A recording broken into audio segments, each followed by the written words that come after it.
প্রিয় মুক্তিকামী ছাত্র জনতা, আমরা দেখতে পাচ্ছি যে আমাদের এই অভ্যুত্থান এবং বিপ্লবের পরেই দেশে অরাজকতা নাশকতা করছে ফ্যাসিস্ট এবং তাদের দোসররা।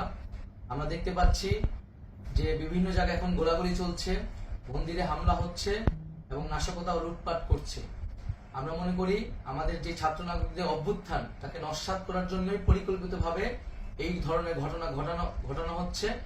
আমরা মুক্তিকামী ছাত্র জনতাকে সজাগ এবং সতর্ক থাকতে আহ্বান জানাচ্ছি এবং আমাদের যে অন্তর্বর্তীকালীন সরকার, আমরা সেই সরকারের যে প্রস্তাবনা 24 ঘন্টার সময় নিয়েছিলাম, জরুরি পরিস্থিতি মোতাবেক আমরা এখনই তার একটি রূপরেখা ঘোষণা করছি।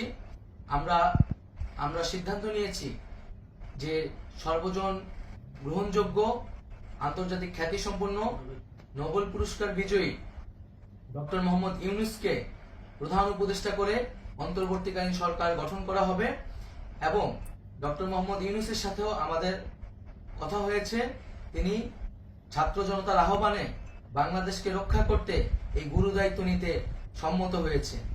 আমরা সকালের মধ্যেই আমরা এই সরকার গঠনের প্রক্রিয়া দেখতে চাই। রাষ্ট্রপতির কাছে আহ্বান থাকবে যে দ্রুত সময়ের মধ্যে ডক্টর মোহাম্মদ ইউনূসকে প্রধান উপদেষ্টা করে অন্তর্বর্তীকালীন সরকার গঠন করা হোক এবং এই অন্তর্বর্তীকালীন সরকারের বাকি সদস্যদের নামও আমরা সকালের মধ্যে ঘোষণা করব।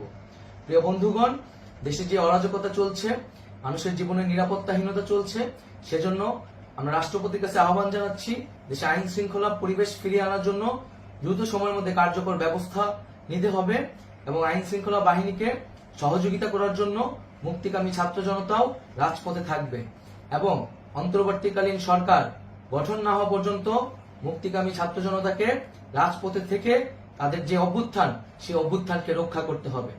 প্রিয় বন্ধুগণ, আমরা রক্ত দিয়েছি, শহীদ হয়েছি। আমাদের যে প্রতিশ্রুতি একটি নতুন বাংলাদেশ গঠন করার জন্য, সেটিকে আমাদের অবশ্যই বাস্তবায়ন করতে হবে এবং অবশ্যই ছাত্র জনতার প্রস্তাবিত সরকার বাদে কোনো ধরনের সরকার কিন্তু মেনে নেওয়া হবে না। আমরা বলেছি কোনো ধরনের সেনা শাসিত সরকার অথবা সেনা সমর্থিত সরকার অথবা এই ফ্যাসিস্টদের দোসরদের কোনো বিটিম সরকার কিন্তু আমরা মেনে নেব না। কোনো গণবিরোধী সরকারকে মেনে নেওয়া হবে না। ছাত্র জনতার অভ্যুত্থানকারী যে প্রস্তাবিত সরকার, অন্তর্বর্তীকালীন সরকার, যেটা আমরা সিদ্ধান্ত উপনীত হয়েছি ডক্টর মোহাম্মদ ইউনূসকে প্রধান উপদেষ্টা করে এই সরকার গঠন করা হবে, সেই সরকারকেই বাস্তবায়ন করতে হবে অবিলম্বে। আগামীকাল সকাল থেকে সকলকে আহ্বান জানাচ্ছি রাজপথে থাকার জন্য এবং আমাদের যে সাম্প্রদায়িক সম্প্রীতি এবং রাষ্ট্রীয় সম্পদ রক্ষা কমিটির ঘোষণা হয়েছে বৈষম্যবিরোধী ছাত্র আন্দোলনের নেতৃত্বে, সকল পাড়ায় পাড়ায় এলাকায় এলাকায় সেই কমিটি পাহারায় থাকবে। আমাদের সংখ্যালঘু কমিউনিটিকে আমাদের রক্ষা করতে হবে, রাষ্ট্রীয় সম্পদ এবং এই দেশকে রক্ষা করতে হবে আমাদের।